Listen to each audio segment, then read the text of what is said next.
Pray for Sandy Hook. Pray for Las Vegas. Pray for Orlando. Pray, pray, pray. That's what you say, but I say no. Time to act and let old notions go. When the children at Sandy Hook died, we prayed for the families. But what about the kids? What sort of justice do they deserve to be served a prayer? How about prevention and not the hope of divine intervention? The intention is well, but we forget to mention the underlying tension. Guns. They kill people with no mercy, and still we have controversy. In America, we work hard and get things done, and by no means are we dumb, but we still let things like Las Vegas, Fort Lauderdale, and Sandy Hook happen. We are not committing the third degree, but don't you see, we stand by the side and hide. We are bystanders to gun violence, meandering around the terrible truth. Contributing to this is bullying, and isn't bullying wrong? Stop covering your ears and listen. Listen to the facts. Don't act like you're being attacked. My mind was blown when I was shown that 80% of suicide attempts with a gun are successful, and 50% of those people choose to use a gun.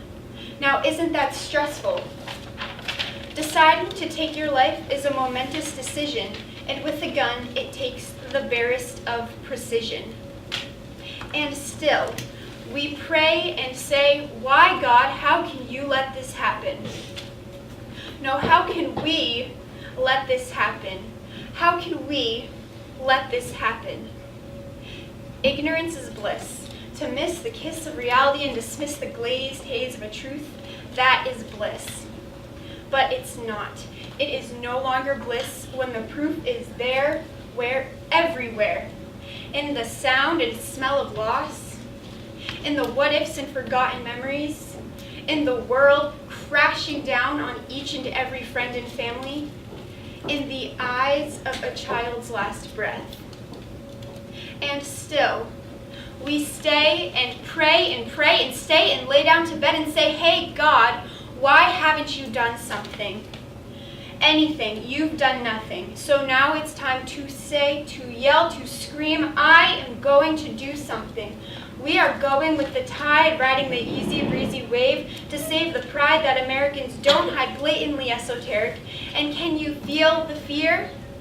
And hear the silence? And hear the silence? Bang, we cry. Bang, we whisper. Bang, it's silent. And the smell is like a raging fiery hell. It singes your nostrils and stings, and it leaves a scent of shattered lives. And it doesn't stop there. The fire silently spreads, scorching suffering families, and smoke surrounds our heads, and we feel disconnected. Disconnected from the violence and terror that is so real. So we pray and give space and be courteous because we don't want to change. We don't want to change, but we need to change. Why are background checks a bad thing? It is your right to carry and my right to feel safety, but the two don't correlate when the lives of people are abbreviated and friends and families become dilapidated because someone had a mental breakdown and walked into a school and started shooting.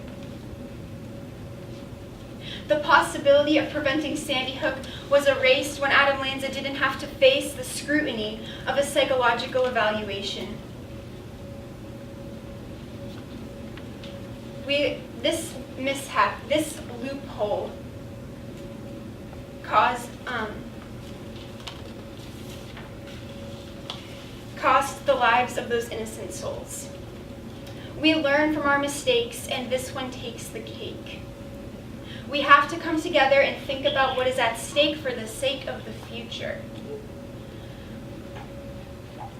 We can fix. This won't be an easy fix, but nothing worth doing ever is. So let's rely on the drive and perseverance and not the incoherence of praying and staying and hiding by the side, because we can change. So let's do it.